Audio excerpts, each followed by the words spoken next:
Remington. Welcome to an episode of Open Air. Today's subject is sports and sex. Not what you think. But I had to dig around. Going through my pile of hats, I said, I gotta come up with a hat that, really sort of, best represents sports. And that's when I realized that other than, hunting and just basic outdoor fishing, hats, stuff like that, NASCAR, I got a hat of the Outback Bowl football. But anyway, not to get off the subject on that, but sports and sex. Hey, it's amazing, this world that we live in. I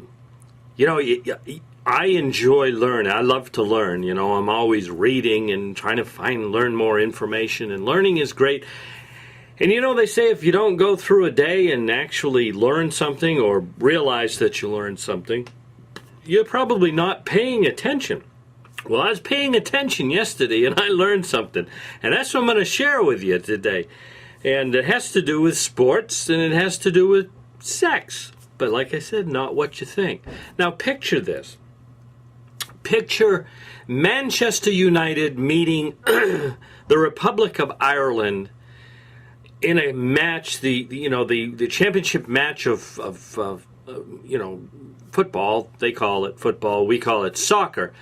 So here the guys, the object of the game is, if you ever watch soccer, they get the ball and they kick the ball and the whole idea, and they try to get it down the field and pass it and, do the best they can and get the ball by the little guy that stands in front of the net, that's got hands like this and whatever. And if you can get the ball by him, you score a point. And if you win more points than the other team, you win the game, right?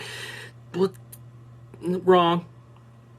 Or picture the Detroit Red Wings and the Pittsburgh Penguins. And they got a little, hockey puck, black puck that's on the ice, and these guys get sticks and they're skating around and they're trying to slap this, hard plastic thing in by the goaltender who's dressed in all this pad. And, and if you score more goals than the other guy, you win, right? Wrong. How about the Orlando Magic and the Boston Celtics running up and down the court, dribbling the ball, passing it, slam dunking baskets with the idea that whoever scores the most points wins? Wrong again.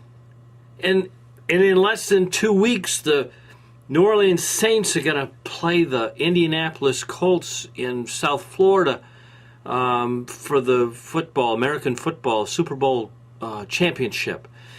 And they get the football and the guy that's carrying the football, everybody runs and tackles him, and if he's really good, he can avoid some tackles, and they pass the ball and they do all this, and the idea is to get the ball across that line at the other end of the field and score a touchdown, or kick the ball between the uprights and score 3 points.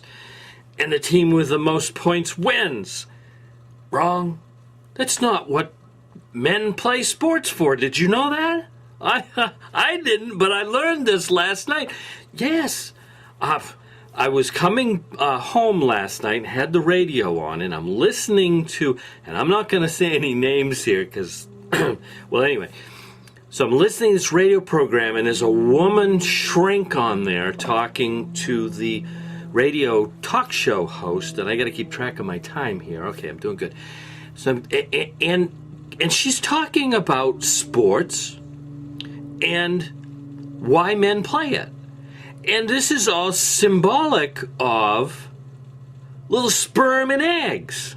Yeah, no kidding. Okay, now think about it. I didn't realize men have this need to go play hockey because the puck symbolizes the egg, and the men with the sticks are all swarming around this egg to fertilize it.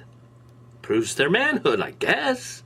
So the basketball, they're attracted to the ball.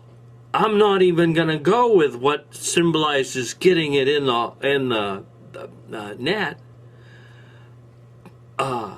Soccer I guess the same thing, right? Those guys run up and down the field with a chance. They hope they have a chance at kicking the ball because in their mind they're thinking, that's an egg and I got to fertilize it, right? Oh, unbelievable. I had no idea, and I thought all this time that it was just a lot of fun to play, or some of these guys play for a lot of money, but little did I know. Did you know that?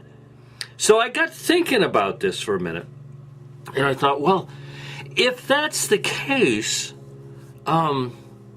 then how do you explain some of these other sports that men have this desire to play? All sports don't have a ball or a puck, whatever. How about NASCAR? They get in a car and they go round and round and round and round they go. What's that all about? Are they swimming like sperm round and round the infield?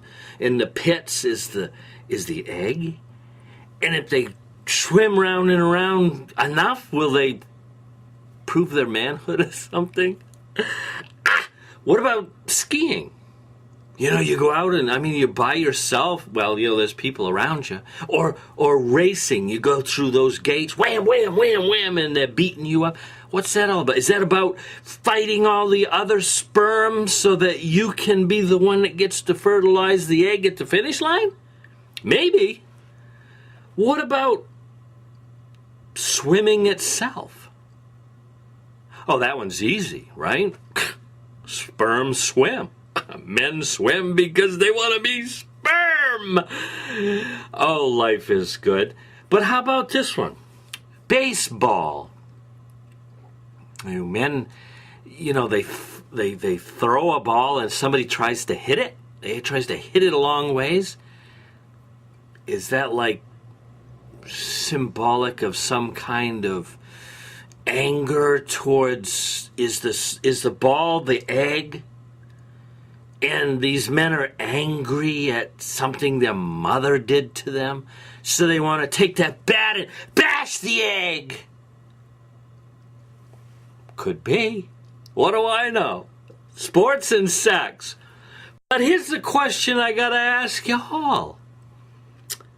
If that's true, if men have this need to play these sports because somehow it is telling them that it's all about the egg and the sperm, how do you explain women playing sports?